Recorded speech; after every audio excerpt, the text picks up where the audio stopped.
तो स्टार्ट करते हैं बच्चों। ऑक्सो सॉल्ट हमने कल पढ़ा था, एक बार फिर रिपीट करूंगी मैं। Oxo salt, oxo salt, oxo salts क्या होते हैं, मैंने आपको पहले भी बताया था कि अल्कली मेटल्स जो होते हैं, है ना, अल्कली मेटल्स, ध्यान से सुनो, सिर्फ समझो क्योंकि कल पेपर है, स्पेशली कैंपेन वाले बच्चे। तो जो अल्कली मेटल्स होते हैं, है ना, वो क्या करते हैं बच्चों, वो ऐसे एसिड्स जिनमें क्या हो, ऑक्सीजन हो, उनको बोलते हैं ऑक्सो एसिड। तो सारे अल्कली मेटल इन ऑक्सो ऑक्सी ऑक्सी एसिड्स, मतलब जिनमें क्या है, ऑक्सीजन है, इन सब से रिएक्ट करते हैं, है ना।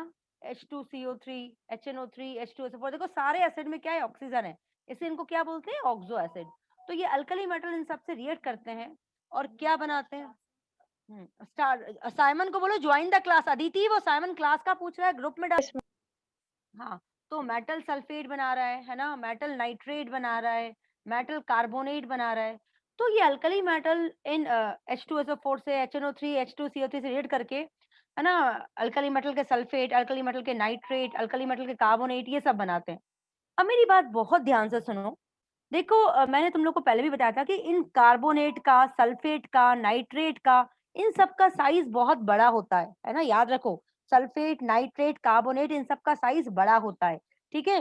तो याद रखो बच्चों, जब हम ऊपर से नीचे जाते हैं, जैसे मैंने बात करा Li2CO3, है ना, Na2CO3, है ना, K2CO3, ठीक है, Rb2CO3, ठीक है, CS2CO3। तो उन्होंने क्वेश्चन एक में पूछा है कि why Li2CO3 decompose at low temperature but not Na2CO3। इसका रीजन क्या है, देखो Li छोटा है, कार्बोनेट बड़ा है, तो यहाँ पर इनकी स्टेबिलिटी नहीं है, तो बॉन्ड जल्दी टूट जाएगा। तो जरा में ये क्या हो जाएगा, ये अनस्टेबल होगा, टूट जाएगा, डिकम्पोज हो जाएगा। बट यहाँ पर देखो सोडियम, जब हम नीचे जाते हैं तो साइज बढ़ता है, तो हम देख रहे हैं कि कार्बोनेट की स्टेबिलिटी बढ़ती जा रही है। तो हम ये देख रहे हैं Na2CO3 जो है उसको बहुत हीट करना पड़ा है, तब जाके वो टूट रहा है। क्यों? क्योंकि सोडियम भी बढ़ा और कार्बोनेट भी बढ़ा। और तो a larger cation is stabilized by larger anion, दोनों लार्ज हैं, से दोनों एक दूसरे में स्टेबल हो गए हैं। तो ध्यान रखो बच्चों, ये बात की थी हमने ऑक्सो सॉल्ट की, और एक चीज और याद रखो, इनकी सॉल्युबिलिटी की।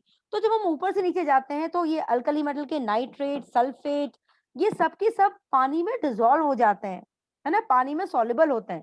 देखो अब आप एक क्वेश्चन मुझसे पूछ सकते हो, अपन ने हर बार ये पढ़ा है कि कोई भी सॉल्ट सॉल्युबल कब होता है, जब उसकी हाइड्रेशन एंथैल्पी ज्यादा होती है उसकी लैटिस एंथैल्पी से।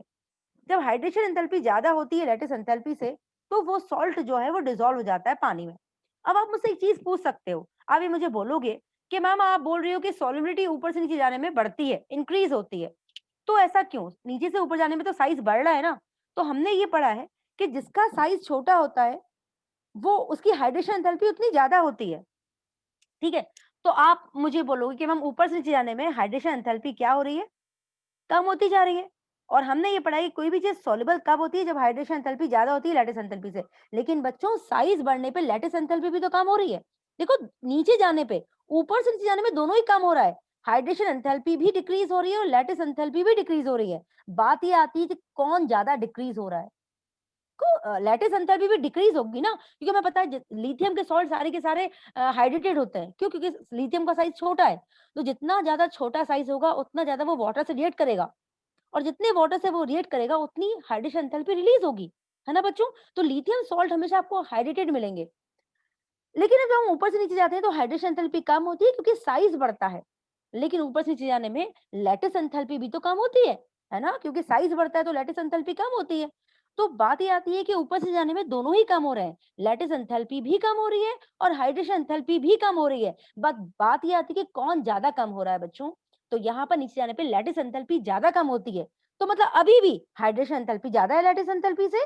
इसका मतलब सॉल्युबिलिटी जो होती है कार्बोनेट की, सल्फेट की, नाइट्रेट की, अल्कली मेटल के, सारे ऑक्सो सॉल्ट की सॉलिडिटी ऊपर से नीचे जाने में बढ़ती है। आपको बात समझ में आई है? एक बार और समझाऊं? Yes children please. मैंने तुमसे बोला कि अल्कली मेटल के ऑक्सो सॉल्ट की बात करें। ऑक्सो सॉल्ट मतलब अल्कली मेटल के कार्बोनेट, सल्फेट, नाइट्रेट, है ना, इन सबको अपन बोलते हैं ऑक्सो सॉल्ट। तो अगर मैं कार्बोनेट की बात करूं तो मैंने ये लिख दिया, है ना। अगर मैं नाइट्रेट की बात करूं तो LiNO3, NaNO3, है ना, KNO3। तो यहाँ पर मैं देख रही हूँ इनकी सॉल्युबिलिटी भी ऊपर से नीचे जाने में बढ़ती है। तो मैंने आपसे कहा था ना कि कोई भी सॉल्ट पानी में डिसॉल्व होगा कि नहीं होगा, वो किस पे डिपेंड करता है। मैंने कहा था अगर हाइड्रेशन एंथैल्पी ज्यादा होती है लैटिस एंथैल्पी से, तो वो सॉल्ट पानी में डिसॉल्व हो जाता है, ठीक है। तो यहाँ पर हमको ये देखना है कौन ज्यादा है, लैटिस एंथैल्पी ज्यादा है कि हाइड्रेशन एंथैल्पी ज्यादा है। तो आपसे क्वेश्चन ये पूछेंगे कि as we move down the group, in carbonate पूछ लेंगे या सल्फेट पूछ लेंगे या नाइट्रेट पूछ लेंगे, बाय सॉल्युबिलिटी इंक्रीजेस। जब हम ऊपर से नीचे जाते हैं तो ऑक्सो सॉल्ट की, अल्कली मेटल की ऑक्सो सॉल्ट की सॉल्युबिलिटी बढ़ती क्यों है? तो आप ये लिखोगे कि जब ऊपर से नीचे जाते हैं तो साइज बढ़ता है, साइज बढ़ता है तो लैटिस एंथैल्पी कम होती है, और लैटिस एंथैल्पी भी कम होती है और हाइड्रेशन एंथैल्पी भी कम होती है। पर ज्यादा कम कौन होता है? लैटिस एंथैल्पी ज्यादा कम होती है ऊपर से नीचे जाने में। हाइड्रेशन एंथैल्पी से ज्यादा जो जो मैग्नीट्यूड होता है, दोनों का मैग्नीट्यूड, किसका मैग्नीट्यूड ज्यादा कम हो रहा है? लैटिस एंथैल्पी का। इसका मतलब हाइड्रेशन एंथैल्पी अभी भी लैटिस एंथैल्पी से ज्यादा है, और अगर हाइड्रेशन एंथैल्पी लैटिस एंथैल्पी से ज्यादा है, इसका मतलब वो सॉल्ट डिसॉल्व हो जाएगा पानी में। तो हम ये कह सकते हैं कि ऊपर से जाने में क्योंकि लैटिस एंथैल्पी कम होती जाती है और वो हाइड्रेशन एंथैल्पी भी कम हो रही है, बट लैटिस एंथैल्पी ज्यादा कम हो रही है हाइड्रेशन एंथैल्पी से, इसलिए सॉल्युबिलिटी जो है वो सॉल्ट की, ऑक्सो सॉल्ट की, वो बढ़ती जाती है ऊपर से नीचे जाने में। Is it okay? वैसे इसने कर रहा है वो ग्रुप करते हैं एनोमलस बिहेवियर की। एनोमलस बिहेवियर क्या होता है बच्चों? देखो इस पे क्वेश्चन आ सकता है, इसलिए ध्यान रखो एनोमलस बिहेवियर पे क्वेश्चन क्या आता है। अब एनोमलस बिहेवियर मतलब कि डिफरेंट नेचर शो करना, है ना, डिफरेंट नेचर। तो आप ये ध्यान रखो कि हर ग्रुप का जो पहला एलिमेंट होता है, जैसे अल्कली मेटल का पहला एलिमेंट कौन है? लिथियम, है ना। उसी तरह से अगर मैं बात करूं अल्कलाइन अर्थ मेटल की, तो अल्कलाइन अर्थ मेटल का पहला मेटल कौन सा है? बताओ मुझे। Beryllium, magnesium. तो बेरिलियम। तो आप ये देखोगे कि हर ग्रुप का जो पहला एलिमेंट है वो डिफरेंट नेचर शो करता है बाकी एलिमेंट से। आपको पता है ना कि हर ग्रुप में जो एलिमेंट्स होते हैं उनकी प्रॉपर्टी सेम होती है, बट जो पहला एलिमेंट है उसकी प्रॉपर्टीज बाकी एलिमेंट की प्रॉपर्टी से थोड़ी डिफरेंट होती है। मतलब वो क्या शो करता है? Anomalous behaviour. तो वो ऐसा ऐसा क्यों शो करता है? ऐसा क्या होता है उसके अंदर ऐसी प्रॉपर्टी जो वो बाकी एलिमेंट की प्रॉपर्टी से डिफरेंट होती हैं? तो एक रीजन तो ये because of their decrease in size, उनका साइज बहुत ज्यादा छोटा होता है। तो हर पहले एलिमेंट का जो साइज होता है वो बहुत ज्यादा छोटा होता है अपने ग्रुप में, इसलिए वो एनिमलस बिहेवियर शो करता है ना। दूसरा रीजन अगर हम ये देखें कि उसकी इलेक्ट्रोनेगेटिविटी बहुत ज्यादा होती है ना, उसकी आयनाइजेशन एंथैल्पी बहुत ज्यादा होती है ना। तो ये high ionization enthalpy, small size, है ना, उसकी हाइड्रेशन एंथैल्पी बहुत ज्यादा होती है। तो इसलिए आप देखो ये कुछ कुछ प्रॉपर्टीज हैं, जैसे आयनाइजेशन एंथैल्पी बहुत ज्यादा होती है, साइज बहुत छोटा होता है ना। तो ये कुछ प्रॉपर्टीज हैं जिसके कारण हर ग्रुप का जो पहला एलिमेंट है वो बाकी एलिमेंट से डिफरेंट प्रॉपर्टी शो करता है। And this difference in the property of first element from the rest of the element present in a group is known as anomalous behaviour. और वो ऐसा क्यों होता है? Because of its small size, high nuclear charge and high ionization enthalpy.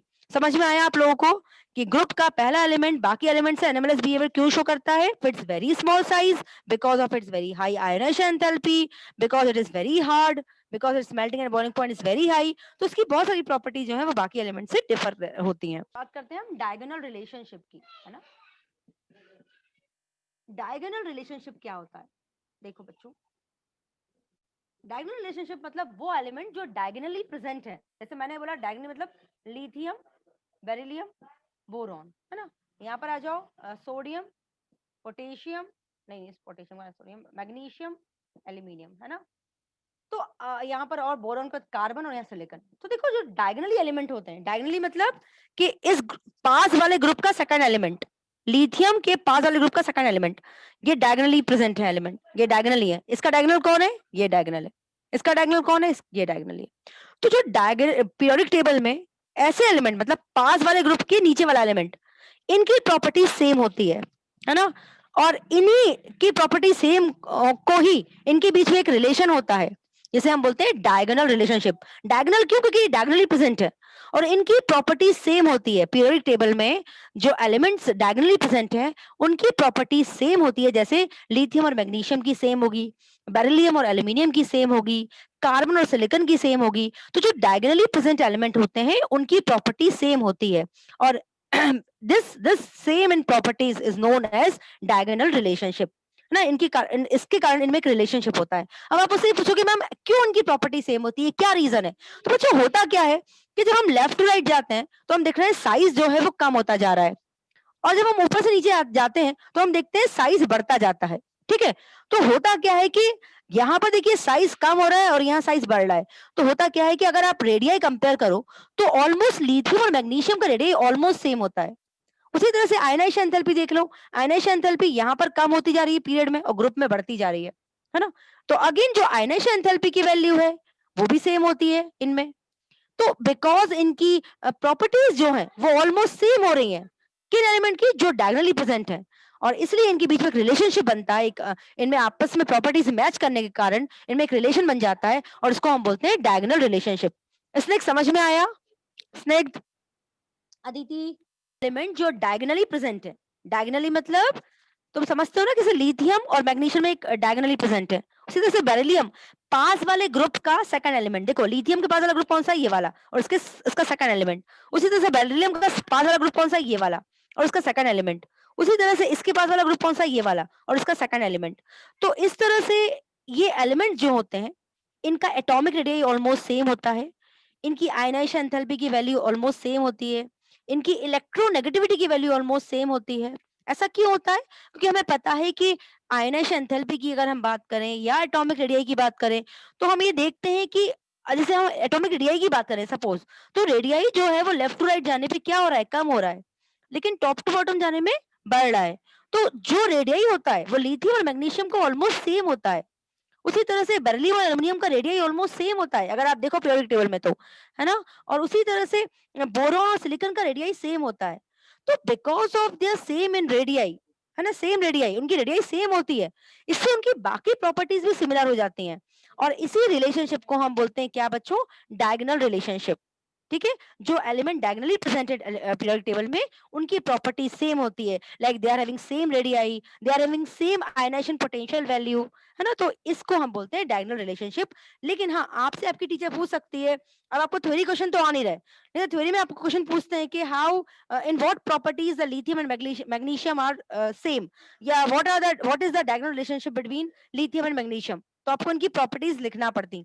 But क्योंकि objective वाला paper है तो आपको ये क्वेश्चन नहीं आएगा, समझ रहे हो? लेकिन फिर भी इनकी प्रॉपर्टीज एक बार पढ़ लेना डायगोनल रिलेशनशिप में आपकी एनसीईआरटी में, या आप कहोगे तो मैं लिखवा दूंगी आपको। वैसे आपको ये क्वेश्चन नहीं आएगा क्योंकि थ्योरेटिकल क्वेश्चन है और आपको केवल ऑब्जेक्टिव आ रहा है, तो मुझे लगता नहीं कि आपसे वो थ्योरेटिकल वाला क्वेश्चन पूछेंगे, राइट? ये थ्योरेटिकल क्वेश्चन है, समझ में आया? यहाँ तीनों ही देखा गया है, पहला वाला और इस बाद वाले ग्रुप का सेकंड वाला, इसका पहला वाला, हाँ, क्योंकि पहला वाला एलिमेंट ही एनोमलस बिहेवियर शो करता है, तो केवल पहले वाले में ही देखा गया है स्निग्ध, है ना स्निग्ध?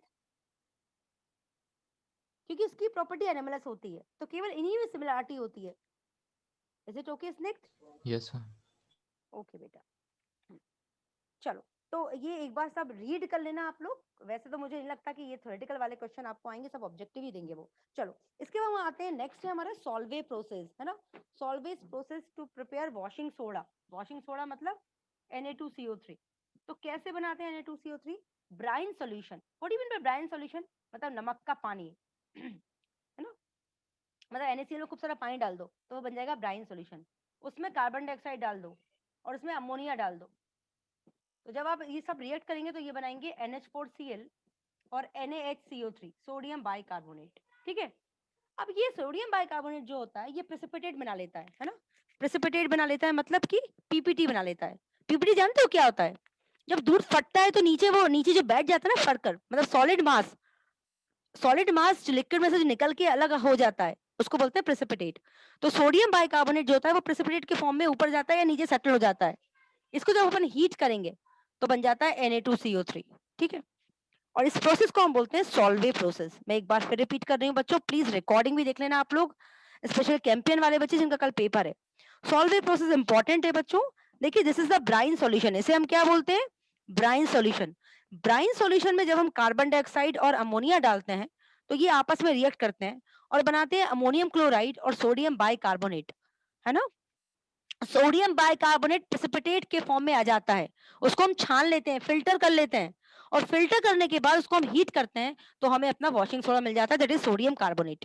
अब क्वेश्चन एनसीईआरटी में ये लिखा है कि तुम Na2CO3 सॉल्वे प्रोसेस से बना सकते हो बट K2CO3 नहीं बना सकते उसका रीजन क्या है? तो उसका रीजन मैं तुम्हें बताती हूँ क्या है। देखो, NaCl तुम्हें डाला तब तुम्हें Na2CO3 मिला, अगर तुम्हें K2CO3 बनाना है तो तुम्हें KCl लेना पड़ेगा। तुम अगर KCl plus H2O plus CO2 plus NH3 मिलाते हो, तुम्हें NH4Cl भी मिलेगा और तुम्हें KHCO3 भी मिलेगा, पोटेशियम बाइकार्बोनेट। यहाँ क्या मिला? Sodium bicarbonate. यहाँ क्या मिलेगा? Potassium bicarbonate. बट प्रॉब्लम ये है बच्चों कि जो तुम्हारा पोटेशियम बाइकार्बोनेट है, इट इज सॉल्युबल, ये इसमें घुल जाएगा, डिसॉल्व हो जाएगा, तुम इसे छान नहीं पाओगे, you can not be able to filter it.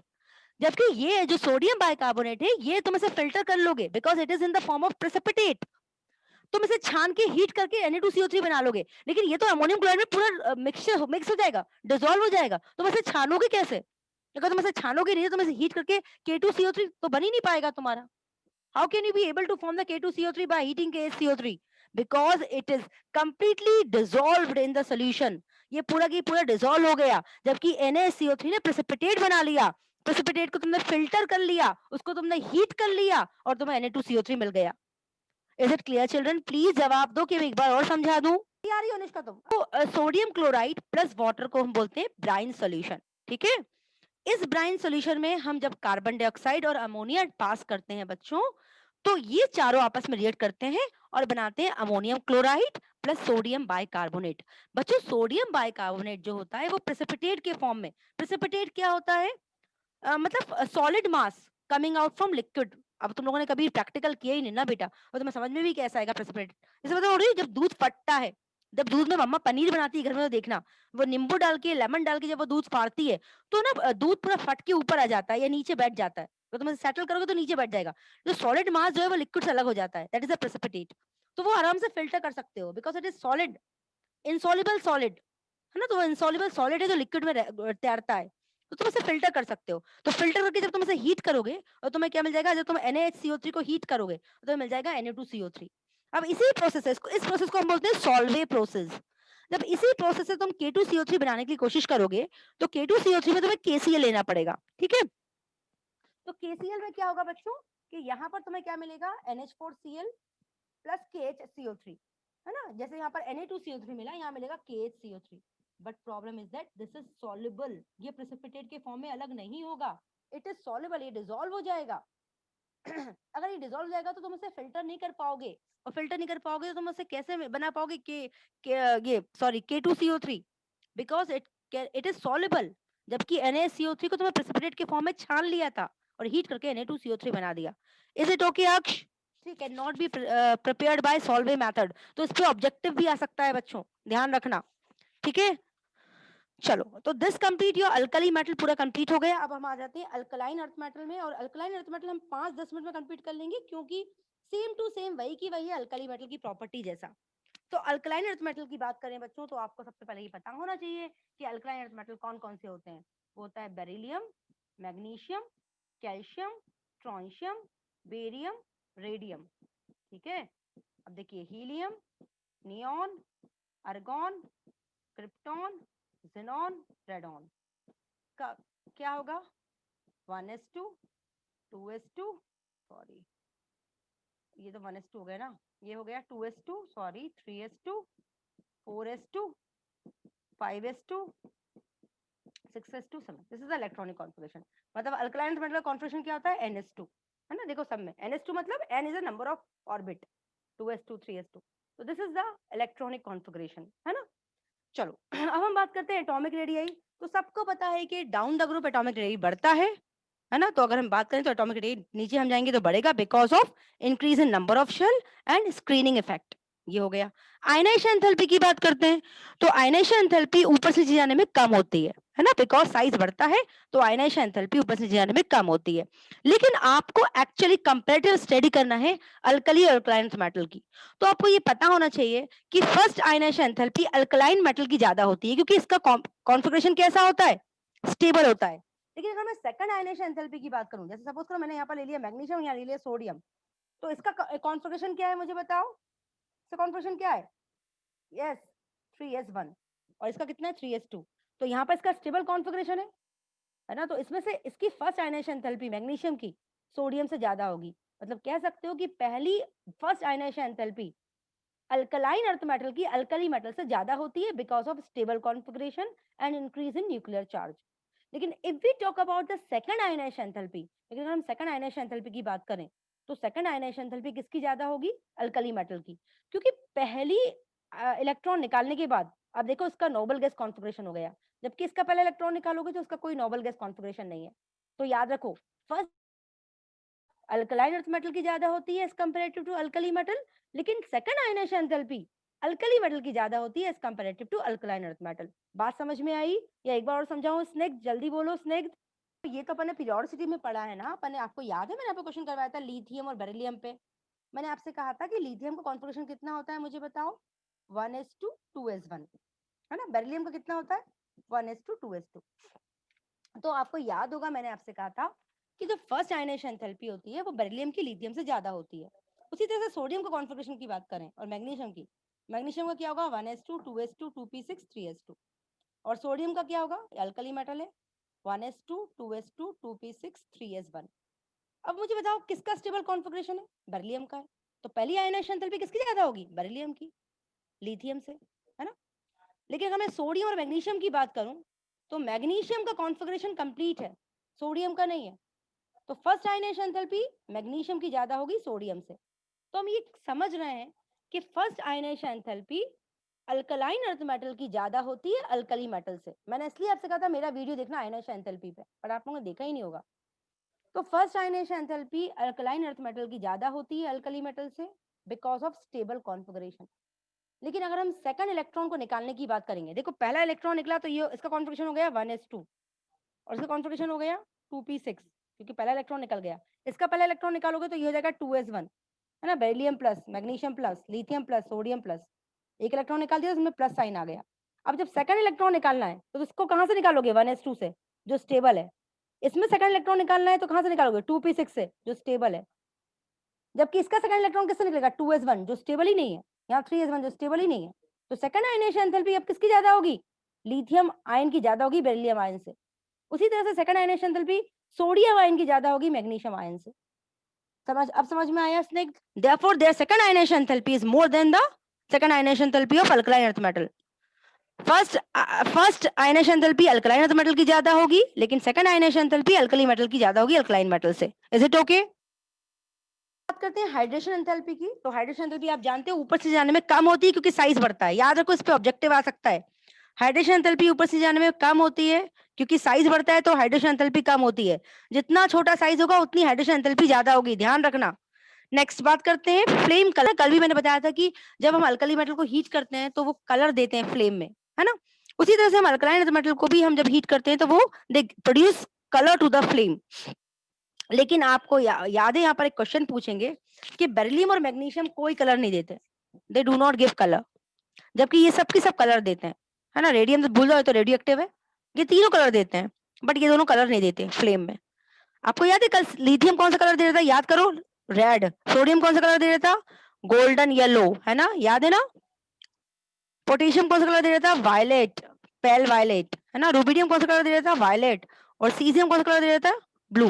भी कोई ना कोई कलर दे रहा है, बट बेरिलियम और मैग्नीशियम कोई कलर नहीं दे रहा। ठीक है, ऐसा क्यों?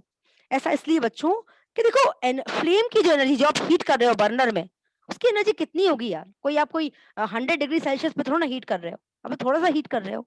तो इनकी आयनाइजेशन एंथैल्पी इतनी ज्यादा होती है, मतलब इनका एटम इतना छोटा होता है कि इनके इलेक्ट्रॉन को एक्साइट करना इतना आसान नहीं होता बच्चों। तो because of its small size and high nuclear charge, the energy of the flame is not sufficient to excite the electron of beryllium and magnesium.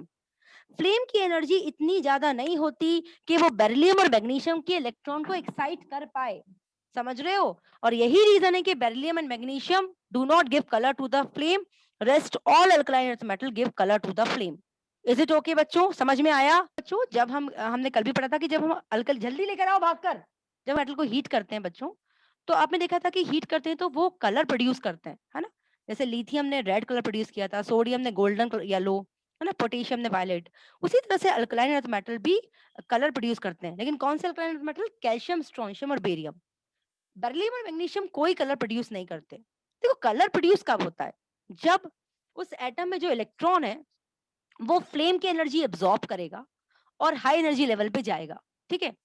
तो कौन सा एटम जो है वो उसका इलेक्ट्रॉन आसानी से हाई एनर्जी लेवल पे जाएगा? जिसका साइज जो है वो बड़ा होगा, है ना। तो एक्चुअली होता क्या है कि देखो इलेक्ट्रॉन को एक्साइट करना मतलब ये लगा दो बेटा, इलेक्ट्रॉन को एक्साइट करना मतलब उसकी इलेक्ट्रॉन को बाहर निकालना, मतलब उसकी आयनाइजेशन एंथैल्पी कम होगी तो इलेक्ट्रॉन आसानी से बाहर निकल जाएगा। आप समझ रहे हो? अगर अगर उसकी आयनाइजेशन एंथैल्पी कम होगी तो इलेक्ट्रॉन आसानी से एक्साइट हो जाएगा। समझ रहे हो?